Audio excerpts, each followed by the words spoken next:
A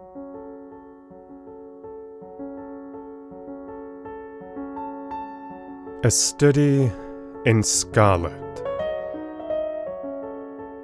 Part 1.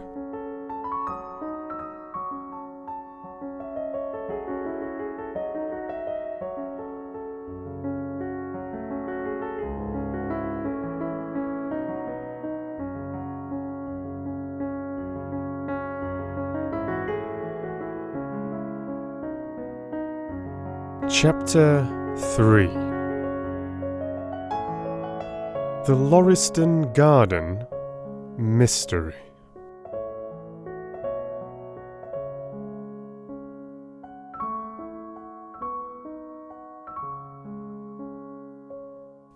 I confess that I was considerably startled by this fresh proof of the practical nature of my companion's theories. My respect for his powers of analysis increased wondrously. There still remained some lurking suspicion in my mind, however, that the whole thing was a prearranged episode intended to dazzle me, though what earthly object he could have in taking me in was past my comprehension. When I looked at him, he had finished reading the note, and his eyes had assumed the vacant, lacklustre expression which showed mental abstraction. "How in the world did you deduce that?" I asked. "Deduce what?" said he, petulantly. "Why, that he was a retired sergeant of Marines." "I have no time for trifles," he answered brusquely. Then, with a smile, "Excuse my rudeness. You broke the thread of my thoughts, but perhaps it is as well. So, you actually were not able to see that man was a sergeant of Marines?" "No, indeed." "It was easier to know it than to explain why I knew it. If you were asked to prove that 2 and 2 made 4, you might find some difficulty, and yet you are quite sure of the fact. Even across the street I could see a great blue anchor tattooed on the back of the fellow's hand. That smacked of the sea. He had a military carriage, however, and regulation side whiskers. There we have the Marine. He was a man with some amount of self-importance and a certain air of command. You must have observed the way in which he held his head and swung his cane. A steady, respectable, middle-aged man, too, on the face of him. All facts which led me to believe that he had been a sergeant." "Wonderful!" I ejaculated. "Commonplace," said Holmes, though I thought from his expression that he was pleased at my evident surprise and admiration. "I said just now that there were no criminals. It appears that I am wrong. Look at this." He threw me over the note which the commissionaire had brought. "Why," I cried as I cast my eye over it, "this is terrible."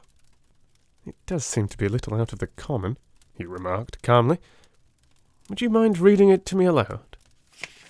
This is the letter which I read to him. "My dear Mr. Sherlock Holmes, there has been a bad business during the night at 3 Lauriston Gardens off the Brixton Road. Our man on the beat saw a light there about 2 in the morning, and as the house was an empty one, suspected that something was amiss. He found the door open, and in the front room, which is bare of furniture, discovered the body of a gentleman, well dressed, and having cards in his pocket bearing the name of Enoch J. Drebber, Cleveland, Ohio, USA. There had been no robbery, nor is there any evidence as to how the man met his death. There are marks of blood in the room, but there is no wound upon his person. We are at a loss as to how he came into the empty house. Indeed, the whole affair is a puzzler. If you can come round to the house any time before 12, you will find me there. I have left everything in statu quo until I hear from you. If you are unable to come, I shall give you fuller details, and would esteem it a great kindness if you would favour me with your opinion. Yours faithfully, Tobias Gregson." "Gregson is the smartest of the Scotland Yarders," my friend remarked. "He and Lestrade are the pick of a bad lot. They are both quick and energetic, conventional. Shockingly so. They have their knives into one another too. They are as jealous as a pair of professional beauties. There will be some fun over this case if they are both put upon the scent. I was amazed at the calm way in which he rippled on. "Surely there is not a moment to be lost," I cried. "Shall I go and order you a cab?" "I'm not sure about whether I shall go. I'm the most incurably lazy devil that ever stood in shoe leather. That is when the fit is on me, for I can be spry enough at times." "Why, it is just a chance as you have been longing for." "My dear fellow, what does it matter to me? Supposing I unravel the whole matter, you may be sure that Gregson, Lestrade and Co. will pocket all the credit. That comes of being an unofficial personage."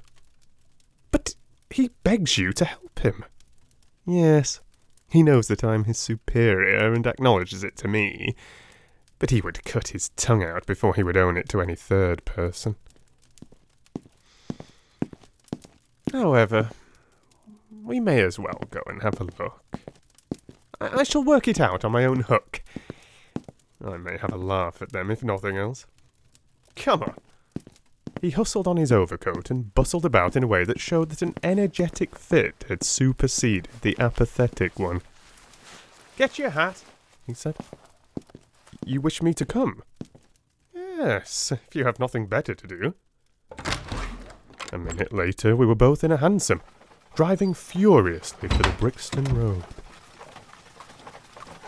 It was a foggy, cloudy morning, and a dun-coloured veil hung over the housetops, looking like a reflection of the mud-coloured streets beneath. My companion was in the best of spirits, and prattled away about Cremona fiddles, and the difference between a Stradivarius and an Amati. As for myself, I was silent, for the dull weather and the melancholy business upon which we were engaged depressed my spirits. "You don't seem to give much thought to the matter in hand," I said at last, interrupting Holmes's musical disquisition. "No data yet," he answered. "It is a capital mistake to theorize before you have all the evidence. It biases the judgment." "You will have your data soon," I remarked, pointing with my finger. "This is the Brixton Road, and that is the house, if I'm not very much mistaken." "So it is. Stop! Driver! Stop!" We were still 100 yards or so from it, but he insisted upon our alighting, and we finished our journey upon foot. Number 3, Lauriston Gardens, wore an ill-omened and minatory look. It was one of 4 which stood back some little way from the street, 2 being occupied and 2 empty. The latter looked out with 3 tiers of vacant, melancholy windows, which were blank and dreary, save that here and there a "To Let" card had developed like a cataract upon the bleared panes. A small garden, sprinkled over with a scattered eruption of sickly plants, separated each of these houses from the street, and was traversed by a narrow pathway, yellowish in colour, and consisting apparently of a mixture of clay and of gravel. The whole place was very sloppy from the rain which had fallen through the night. The garden was bounded by a 3-foot brick wall, with a fringe of wood rails upon the top, and against this wall was leaning a stalwart police constable, surrounded by a small knot of loafers, who craned their necks and strained their eyes in the vain hope of catching some glimpse of the proceedings within. I had imagined that Sherlock Holmes would at once have hurried into the house and plunged into a study of the mystery. Nothing appeared to be further from his intention.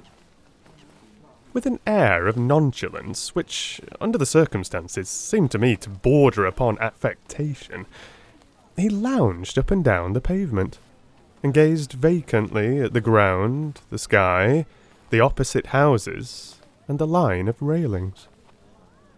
Having finished his scrutiny, he proceeded slowly down the path, or rather down the fringe of grass which flanked the path, keeping his eyes riveted upon the ground. Twice he stopped, and once I saw him smile, and heard him utter an exclamation of satisfaction. There were many marks of footsteps upon the wet, clayey soil, but since the police had been coming and going over it, I was unable to see how my companion could hope to learn anything from it. Still, I had had such extraordinary evidence of the quickness of his perceptive faculties that I had no doubt that he could see a great deal which was hidden from me.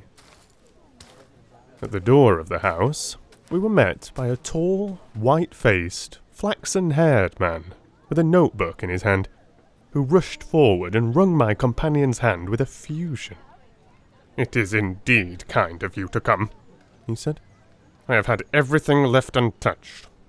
"Except that," my friend answered, pointing at the pathway. "If I heard of buffaloes had passed along, there could not be a greater mess. No doubt, however, you had drawn your own conclusions, Gregson, before you permitted this." "I have had so much to do inside the house," the detective said evasively. "My colleague, Mr. Lestrade, is here. I had relied upon him to look after this." Holmes glanced at me and raised his eyebrows sardonically. "With two such men as yourself and Lestrade upon the ground, there will not be much for a third party to find out," he said. Gregson rubbed his hands in a self-satisfied way. "I think we have done all that can be done," he answered. "It's a queer case, though. And I knew your taste for such things." "You did not come here in a cab?"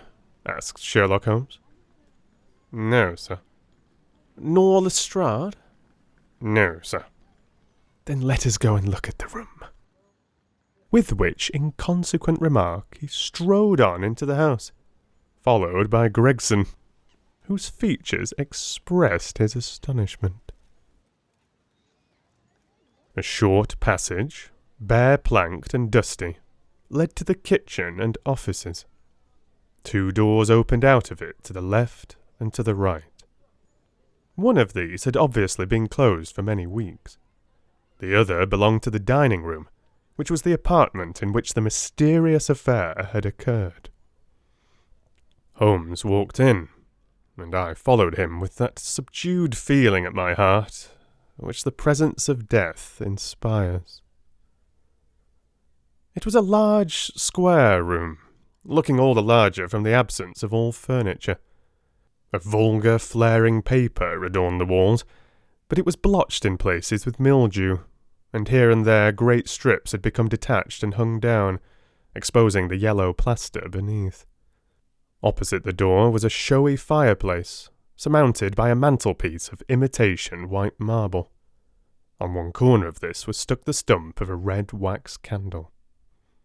The solitary window was so dirty that the light was hazy and uncertain, giving a dull grey tinge to everything, which was intensified by the thick layer of dust which coated the whole apartment.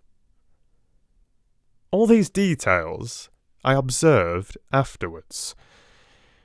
At present my attention was centred upon the single, grim, motionless figure which lay stretched upon the boards, with vacant, sightless eyes staring up at the discoloured ceiling. It was that of a man about 43 or 44 years of age, middle-sized, broad-shouldered, with crisp curling black hair and a short, stubbly beard. He was dressed in a heavy broadcloth frock coat and waistcoat, with light-coloured trousers and immaculate collar and cuffs. A top hat, well brushed and trim, was placed upon the floor beside him. His hands were clenched, and his arms thrown abroad, while his lower limbs were interlocked as though his death struggle had been a grievous one. On his rigid face there stood an expression of horror, and as it seemed to me, of hatred, such as I have never seen upon human features. This malignant and terrible contortion, combined with the low forehead, blunt nose, and prognathous jaw, gave the dead man a singularly simious and ape-like appearance, which was increased by his writhing, unnatural posture. I have seen death in many forms, but never has it appeared to me in a more fearsome aspect than in that dark, grimy apartment, which looked out upon one of the main arteries of suburban London. Lestrade, lean and ferret-like as ever, was standing by the doorway, and greeted my companion and myself.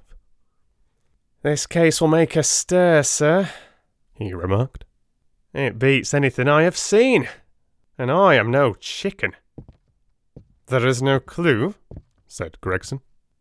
"None at all," chimed in Lestrade. Sherlock Holmes approached the body, and kneeling down, examined it intently. "You are sure that there is no wound?" he asked, pointing to numerous gouts and splashes of blood which lay all round.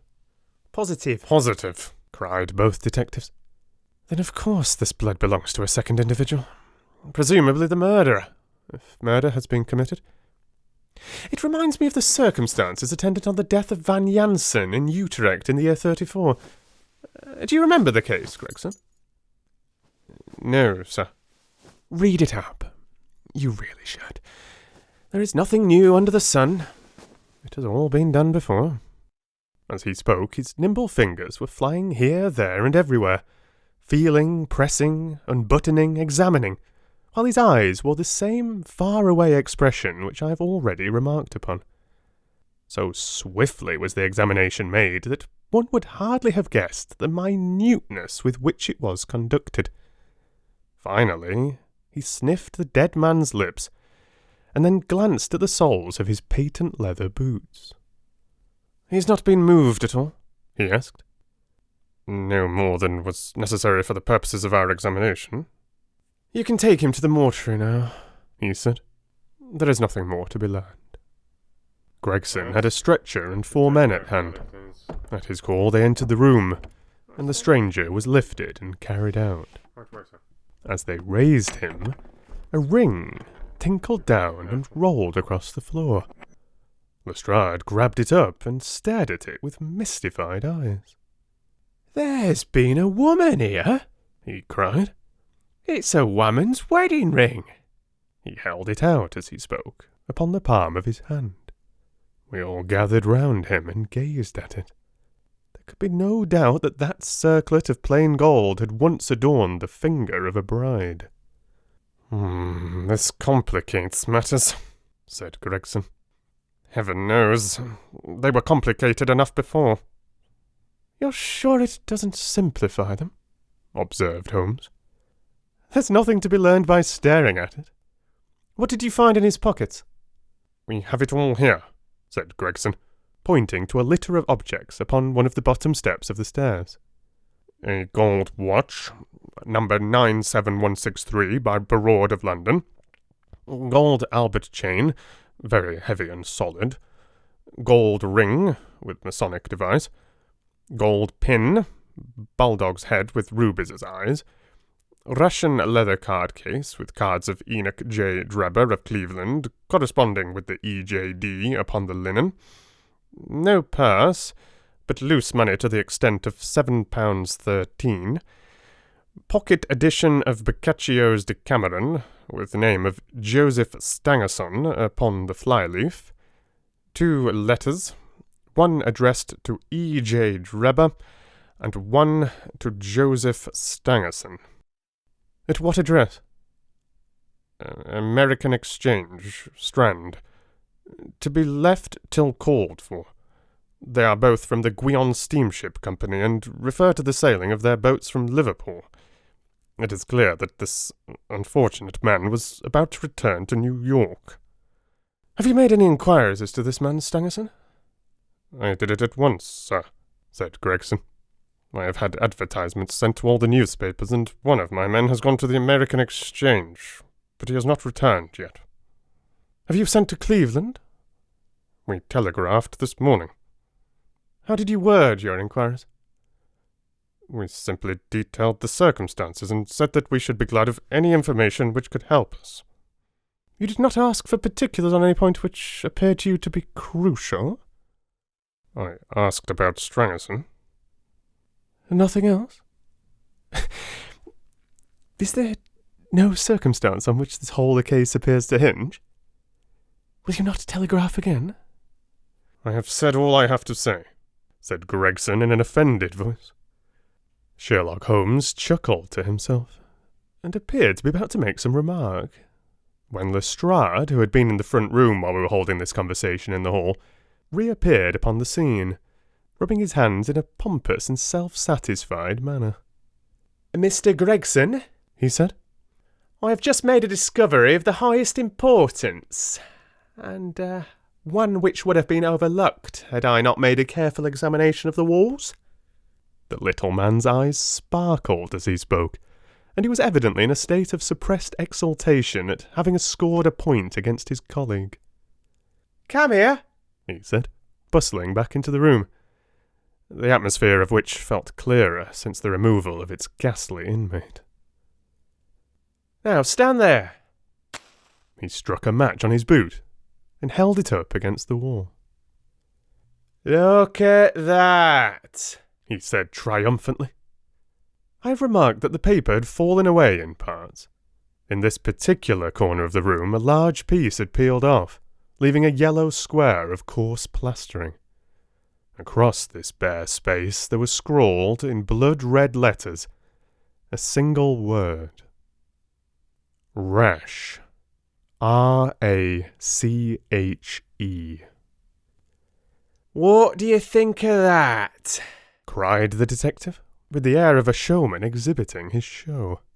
"This was overlooked because it was in the darkest corner of the room, and no one thought to look in there. The murderer has written it with his or her own blood. See this smear where it's trickled down the wall? That disposes of the idea of suicide, anyhow. Why was that corner chosen to write it on? I will tell you. See that candle on the mantelpiece? It was lit at the time, and if it was lit, this corner would be the brightest, instead of the darkest portion of the wall." "And what does it mean now that you have found it?" asked Gregson in a depreciatory voice. "Mean? Why, it means that the writer was going to put the female name Rachel, but was disturbed before he or she had time to finish. You mark my words. When this case comes to be cleared up, you will find that a woman named Rachel has something to do with it. It's all very well for you to laugh, Mr. Sherlock Holmes. You may be very smart and clever, but the old hound is the best when all is said and done." "I really beg your pardon," said my companion, who had ruffled the little man's temper by bursting into an explosion of laughter. "You certainly have the credit of being the first of us to find this out, and, as you say, it bears every mark of having been written by the other participant in last night's mystery. I have not had time to examine this room yet, but with your permission, I shall do so now." As he spoke, he whipped a tape measure and a large round magnifying glass from his pocket. With these two implements, he trotted noiselessly about the room, sometimes stopping, occasionally kneeling, and once lying flat upon his face. So engrossed was he with his occupation that he appeared to have forgotten our presence, for he chattered away to himself under his breath the whole time, keeping up a running fire of exclamations, groans, whistles, and little cries, suggestive of encouragement and of hope. As I watched him, I was irresistibly reminded of a pure-blooded, well-trained foxhound as it dashes backwards and forwards through the covert, whining in its eagerness, until it comes across the lost scent. For 20 minutes or more he continued his researches, measuring with the most exact care the distance between marks which were entirely invisible to me, and occasionally applying his tape to the walls in an equally incomprehensible manner. In one place he gathered up very carefully a little pile of grey dust from the floor and packed it away in an envelope. Finally he examined with his glass the word upon the wall, going over every letter of it with the most minute exactness. This done, he appeared to be satisfied, for he replaced his tape and his glass in his pocket. They say that genius has an infinite capacity for taking pains, he remarked with a smile. It's a very bad definition, but it does apply to detective work. Gregson and Lestrade had watched the manoeuvres of their amateur companion with considerable curiosity and some contempt. They evidently failed to appreciate the fact, which I had begun to realise, that Sherlock Holmes's smallest actions were all directed towards some definite and practical end. "What do you think of it, sir?" they both asked. "It would be robbing you of the credit of the case if I was to presume to help you," remarked my friend. "You are doing so well now that it would be a pity for anyone to interfere." There was a world of sarcasm in his voice as he spoke. "If you will let me know how your investigations go," he continued, "I shall be happy to give you any help I can. In the meantime, I should like to speak to the constable who found the body. Can you give me his name and address?" Lestrade glanced at his notebook. "John Rance," he said. "He's off duty now. You will find him at 46 Audley Court, Kennington Park Gate." Holmes took a note of the address. "Come along, Doctor," he said. "We shall go and look him up. I'll tell you one thing which may help you in the case," he continued, turning to the two detectives. "There has been murder done, and the murderer was a man. He was more than 6 feet high, was in the prime of life, had small feet for his height, wore coarse square-toed boots, and smoked a Trichinopoly cigar. He came here with his victim in a 4-wheeled cab which was drawn by a horse with 3 old shoes and 1 new one on his off foreleg. In all probability the murderer had a florid face, and the fingernails of his right hand were remarkably long. These are only a few indications, but they may assist you." Lestrade and Gregson glanced at each other with an incredulous smile. "If this man was murdered, how was it done?" asked the former. "Poison," said Sherlock Holmes curtly, and strode off. "One other thing, Lestrade," he added, turning round at the door. "Rache is the German for revenge. So don't lose your time looking for Miss Rachel." With which Parthian shot he walked away, leaving the two rivals open-mouthed behind him.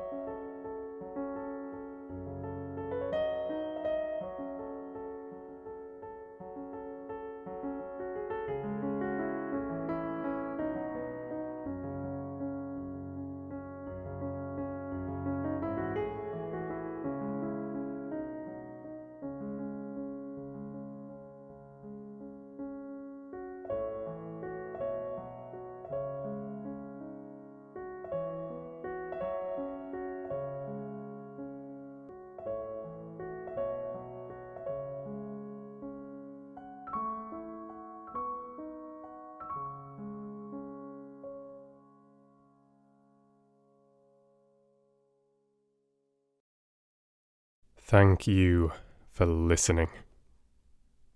I absolutely loved the end of that chapter. I was almost choking listening back to it whilst editing.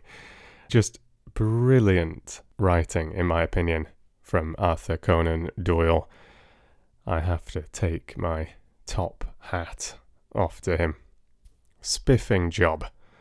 Top class. No, but seriously, I think to say this work is well over 100 years old, it really doesn't feel it. Wonderful stuff, so entertaining, and I know I'm only 3 chapters in, but that was my favourite chapter so far, and I've enjoyed the second and the first massively also, but now we're actually seeing Sherlock Holmes at work. Such lovely witty dialogue, his sarcasm, his confidence, but his complexity, And as a narrator, it was just really entertaining to put that all together, to try and get into the mind of Holmes, of Watson as well, as he observes all this and finds it obviously confusing and entertaining in equal measure, perhaps. So he's shocked every few minutes, it feels, and just being carried along for the ride and finding Sherlock Holmes to be rather a remarkable chap. So I really hope you enjoyed that one. Thank you so much for all the kind comments on chapter 2.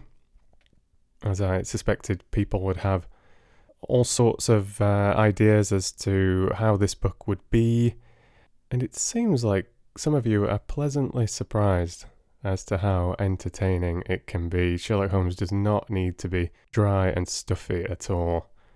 And like I've said here, there, and everywhere, I really do miss producing more modern works, like The Lord of the Rings or Harry Potter, for example. I have a lot of fun narrating fantasy, doing all sorts of silly voices and monsters and action and all sorts of dramatic things that you find. And with classic literature, sometimes it can be a little harder to relate, perhaps, to what's going on. Less diversity often in the characters.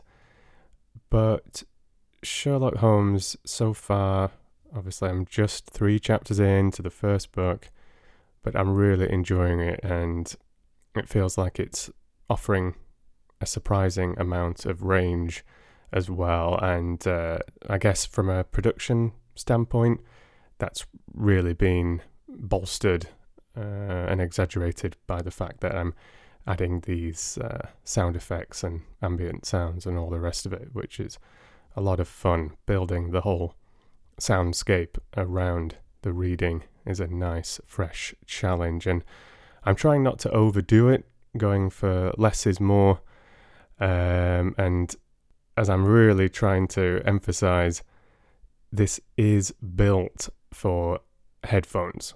So get the best headphones you can lay your hands on.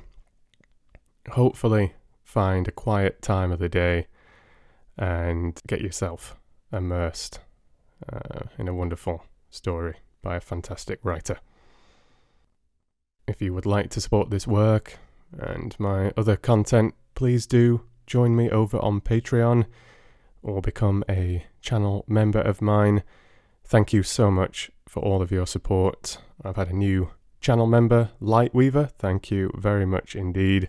And some wonderful contributions over on Patreon as well. So thank you very much to all of you.